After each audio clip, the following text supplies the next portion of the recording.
Hey y'all, I want to quickly come and share this really funny story that I thought God was just putting on my heart as a funny story to share. But as I began to process through what I wanted to share, God began to reveal to me while I was sharing why I'm sharing this story. So the story is about how I got comfortable of driving in the dark because I was trying to get to an event that Pastor R.C. Blakes was speaking at. But at the time, so let me just get into the story now. So again, I thought that this was going to be something that I was sharing just as a funny story, but God began to reveal to me that the reason he wants me to share this is because he wants me to share how faithful he is when you wait on him. So the story is about almost 9 years ago. Yeah, it's about 8 years ago. I was fresh out of college. I'd only been out of college for a year. I was working in my first job out of college. I had just bought my first car.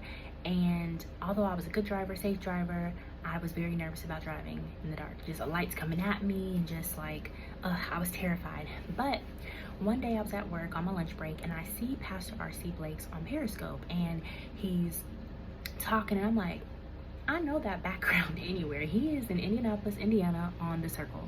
What is he doing in Indy? So he begins to share that he is in Indy because his spiritual son was going to be sharing, was going to have an event the next day that he would be speaking at. And I was like, oh my gosh, I have to go, I have to go, I have to go. But I knew that if I went, then I would have to drive home in the dark. And I was just so adamant about going to this event that I did not care. I was like, I'm going. I don't care if I have to drive home. I'll just be cautious and I'm gonna go. So the next day, I go home after work, drop my book bag off. Y'all, when I tell you, I left my father-daughter talk book at home. I left my wallet at home. So even if I wanted to buy a new book to get him to sign the new book, I couldn't even do that. I left everything at home because I was like trying to get there. I ended up getting there early. So I had time to get everything, but whatever. So I go to the event. It's great. You know, I'm participating, although I'm young and still a little shy. I was not afraid to, you know, join in the worship, even though I was there by myself, was unfamiliar with the church, everyone there. Did not care. I was there because I was, you know, looking forward to and expecting the Lord to move. So anyways, so enjoy the event, and at the end they start asking questions or taking questions. And this question is like, I'm trying to formulate questions in my mind because or I had a question, but I'm trying to formulate it in my mind because if I don't have it perfectly formulated or know what I'm going to ask, I trip over my words. So I finally get the question together. And they say, well, okay, we got more time for one more question. And I was like, Lord, if it's meant for me to ask a question, then, you know, you let it be. And sure enough, I was the last question. And I began to ask about just like your purpose and your destiny and what do you do when you know what God is calling you to do, bits and pieces of your purpose, but the leadership that you're under does not acknowledge or receive or accept your leadership. So a little bit of hindsight in that, when I was 19, God revealed to me that I was called to preach. The church I was at, shortly after that, I was going through the process of being licensed as a minister. And but when I got to this new church, because my family started going there, they did not believe in women preachers. They didn't believe in women, you know, ministers. It was just kind of like, you know, we just don't believe in that. And so and it never was like a point of contention or anything. It was just kind of like a little conflicting for me because I was like, okay, well, you know, God, I know that you called me to do this. And although I'm not looking to preach at this church, you know, my leadership doesn't believe in this. So I'm like, you know, am I supposed to be here long term? Like, what does that look like? So Pastor R.C. Blakes, his spiritual son spoke first to answer my question. And then Pastor R.C. Blakes then kind of was like, I'm gonna disagree with you on that one, only because he was like, something tells me that she knows what her purpose is and where she's going and, you know, this, that, and the other. So he just begins to speak into me and just really encourage me to wait on the Lord and to serve and to be faithful and, you know, wherever God places me. And so he was really, really encouraging. So the event ends and I go talk to him while everybody else is buying their books. I was like, yeah, I have the book, but you know, I left it at home and my wallet, and I was just like, you know, I was just really excited to get here. And so sure enough, the event ends and I'm nervously driving home. And actually after that, I was like, oh, that wasn't so bad. And so I got really comfortable driving home in the dark after that.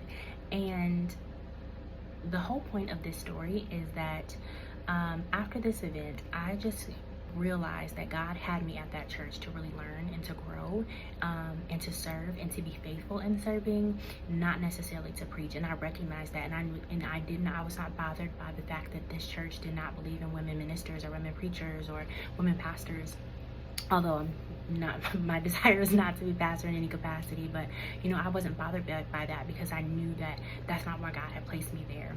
And so I served in multiple capacities. I was the only, I had a relative through marriage who served there, but him and his wife served there. But everybody else, there was like no 20-something-year-olds at that church at all. And there was a couple that would come periodically because their grandparents served, and so every now and then they would, when they did come, they might serve, but they really weren't there consistently.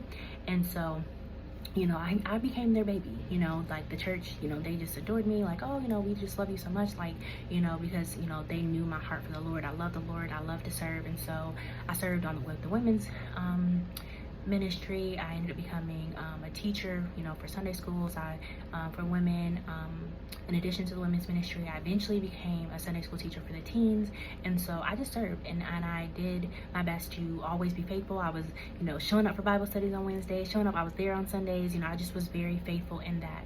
And eventually I was ready to just move forward and find a different church, because like I said, I was the only, other than my relatives through marriage, I was the only 20-something-year-old there that was there consistently. So I didn't really feel like I had community. So I began to tell God, I was looking for just, a place of where I had community. So I actually would spend like Friday nights at other churches that I knew had Friday night events, or, just go to other churches that had young people while I'm still serving and going to my church on Sundays. And eventually a friend of mine invites me to her church for a women's ministry event, and I go, and it was really, really great. It was awesome. It was nice, but didn't think nothing of it. So at the end of the event, these two girls that I had met were like, hey, you should come on a Sunday, you would love it. So I didn't go the next week, but I went the week after. And when I tell you guys, I never left. I just kept going Sunday after Sunday, not even really planning to really join the church or become a member or anything. Just, I was just really enjoying it. But I knew that God was telling me, like, this is it. This is your next move. And so as I served there, so they had a really early morning service because it was in like 2021. So of course, COVID. So I would go to the 9:30, early in the morning, and participate, or just attend the service, and then I would leave and I would go teach Sunday school for the other church. And they were aware of that. They were comfortable. They they didn't mind, because again, they were still virtual, because majority of the church were senior citizens and they were trying to be careful. So they were like, oh, it's fine, like, we that's fine. So eventually God releases me to leave the old church. The teenagers were actually all starting to leave the church. They really wanted community as well, and that church stayed virtual for almost 2 years. And even when they did come back, it was still like mask, distancing, all that stuff. Neither here nor there. So anyways, so I get to this new church, and I'm just looking to be a part of community, looking to just really glean and learn. I wasn't really looking to even serve. I had served so much at the last church. I really wasn't even looking to serve. But the youth pastor was like, hey, you were a Sunday school teacher at your last church. I think it'd be great if you serve with the teens and preteens here. So I started participating with that. And then I got a part of this group, or like class, called Rooted. It's a 10-week class. And it really goes to the foundations and the basics of the Bible. It was a great experience. So I get my community, I'm learning, I'm gleaning, but I also am serving.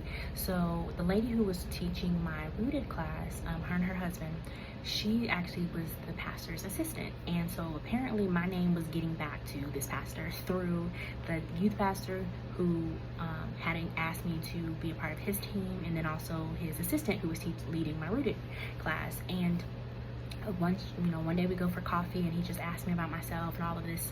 And you know, get to know him over time. And eventually he asked me to be a part of his preaching team. And about a month after that, I actually get invited to be a part of the elder board, or also known as the board of directors for that church. And mind you, I wasn't going to this church to, you know, really again serve or anything. I was just really coming to glean and to learn and to grow in my walk, you know. And I say all of this to say, to kind of start to bring this video to a close. When God has something for you, nothing can stop that. It might take some time. It may not look how you think it should look. It may not happen when you want it to happen, but God is an on-time God. There are so many people in the Bible who had to wait for God's promises to come to pass.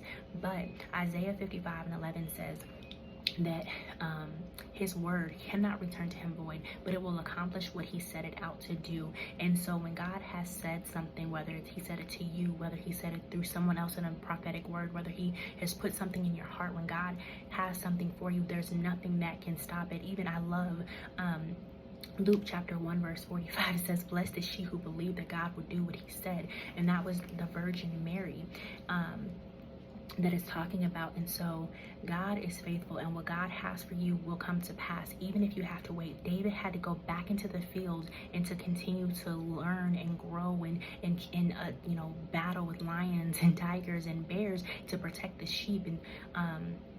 And he had to do that for years before he ever stepped into his calling as king. Joseph, God gave him a promise, but he was thrown into a pit, left to die. And then they said, no, we're not going to kill him. So they took him out the pit, sold him into slavery. He gets favor. He ends up in the palace only to be lied on, then be put into prison. He had to wait many, many, many years for God's promise to come to pass. Abraham waited on a son. I think it was Samuel, who was the child who his mother had cried and wailed, and the priest thought that she was drunk because she was wanting this child. I'm not sure if it was Rebecca or Rachel. I'll put it on the screen, but his mother waited, and God brought that to pass, and she gave her son back to the Lord. And so when you are waiting on God for to do something that he said, serve, be faithful where he has currently planted you. That's not easy, because sometimes it's easy for us to get frustrated. It's easy for us to complain like the children of Israel. God, why did you bring us out of slavery just for us to be in the wilderness? Something that was only supposed to take 40 days ended up taking years. And because instead of them honoring God, instead of them trusting God, they complained in that wilderness. And so I want us to be faithful as we are waiting on the Lord. Again, this started off as a funny story in regards to you know, how I learned to drive, got comfortable driving in the dark. But God used that to remind me that he used Pastor R.C. Blakes to encourage me, to pour into me, to be faithful and to wait on the Lord until I saw what God. And it took years. It did. It took years for me to step into a place of being able to preach the gospel and to really walk in that part of my calling. But God is faithful. God did exactly what he said. Earlier this year, I posted a video. The things are about to happen, shift quickly, not much longer now.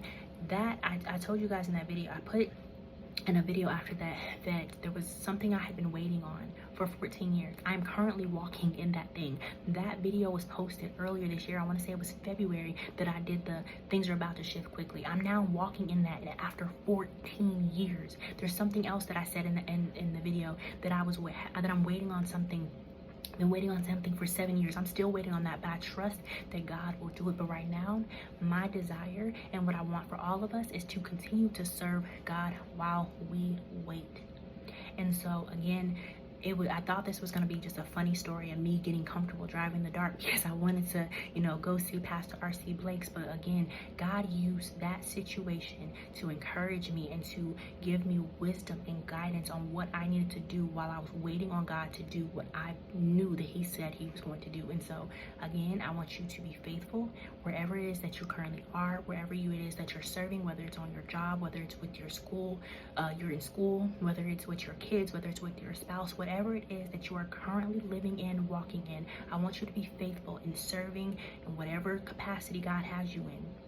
and be faithful to the Lord. Seek first his kingdom and his righteousness, knowing that all things will be added unto you. Whatever it is that you're waiting on God for, I want you to serve. I want you to be faithful, and in due season, you will reap a harvest if you faint not. Don't get weary in well doing.